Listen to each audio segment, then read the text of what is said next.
The Switch 2's new mouse gimmick is quite odd, and now that Mario Paint is out and you're able to hook up a mouse to the Switch to play Mario Paint, just wow. So now I'm able to actually state my case for why I want both the DS Zelda games to get remade. So before I talk into any detail, please hit the like button at the end of the video if you enjoyed. Please hit the subscribe button if you're not subscribed yet. Please hit the notification bell. It really warms my heart that people reach out. And comment down below Skylanders Trap Team if you want a shout out in the next video. Thought I'd just be silly, but let's get into it. The DS Zelda game's main gimmick, of course, is that they're top-down 2D Zeldas that you control with the touchpad 99% of the time.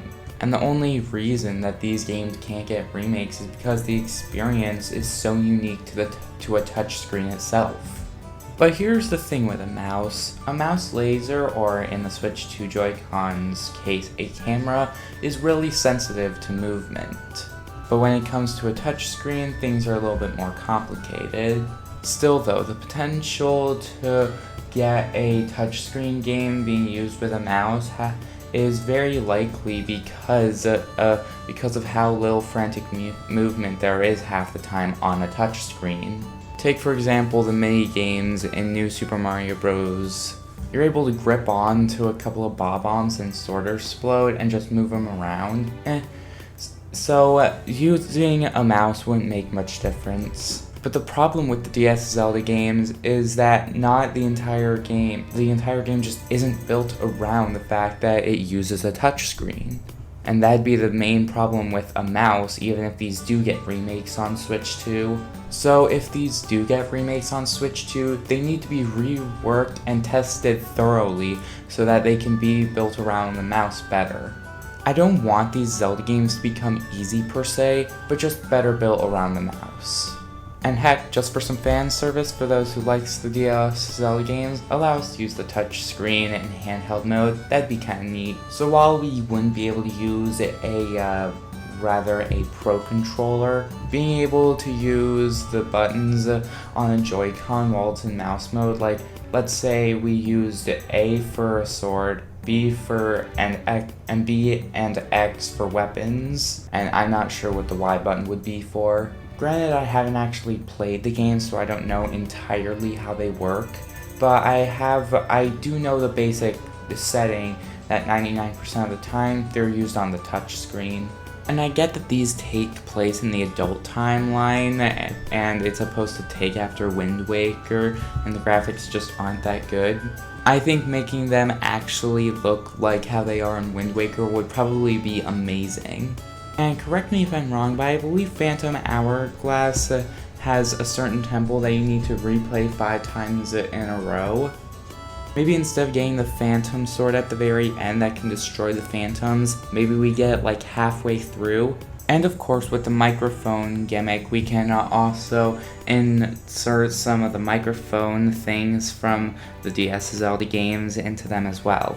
Like the pan flute in Spirit Tracks, being able to click different pan flute pieces and then just blow, or maybe something else that the microphone will pick up that'll be good enough for it to read that you're meant to be blowing into them. Now yes, I know that the microphone is meant for game chat exclusively, but when a Nintendo game or console has a gimmick, they tend to push the limits on that gimmick. I could probably spend 60 seconds talking about it, but I won't. The overall summary, of course, is that because of how much Nintendo is pushing a gimmick, it makes a game hard not because of the game itself, but rather because it uses a gimmick. The mouse would still be the same gimmick, but for the DS Zelda games, you just press a button and Link moves to wherever you click. And heck, maybe the area where you click can even be the same fairy like in the DS Zelda games. Plus, on Switch 2, they most likely get widescreen and run at 60 FPS. just having it upscaled, just having the graphics upscaled to how they actually look as Wind Waker, that would automatically make these games the better versions. Now, just upgrading the graphics to actually look like Wind Waker would probably be one heck of a challenge, so I doubt we won't see 1080p or 4K. Maybe we'll see 1080p at some point, but it'll take more time for allow 4K results, but at the very least we'll be getting improved graphics and 60 FPS, which I'm fine with personally. Although I realized something about most DS games, they seem to have a lot of virtual console ports on the Wii U, probably because of the whole Wii U gamepad gimmick. Most likely that was the reason why. But the thing about a virtual console is that it's just port. But the thing with most DS games that use the touchscreen gimmick is that they rely on the touchscreen so badly. So if they're reworked in a way that makes the mouse controls / touchscreen controls make more sense, while also toning down the difficulty and not being a bad gimmick. But as a virtual console, the Wii U doesn't offer much to The Legend of Zelda Phantom Hourglass or Spirit Tracks. Now, I haven't played these games, so if there's any other small details that you want to change in these games that drive you nuts, but just besides the controls, what else do you want to see some things changed? Like in a couple of tiny details and stuff.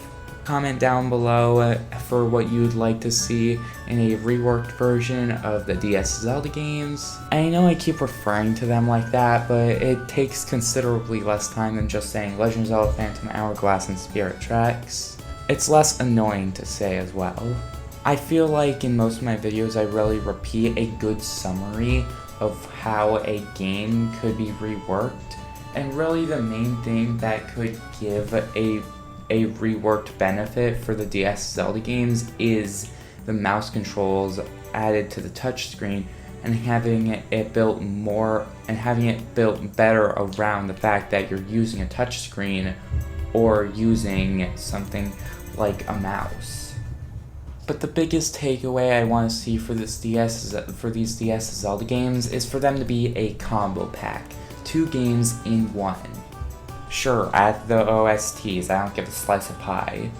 But unlike 3D All-Stars for Mario, these would actually be better versions of how they originally were. Personally, I feel Nintendo won't need to add anything extra for a combo pack of the DS Zelda games that rework the controls, but if you want to see something else, I'd gladly like to see your opinions. But that's all about I've got for today, so please hit the like button, please hit the subscribe button, please hit the notification bell. If I somehow will these games into existence, I hope you subscribe.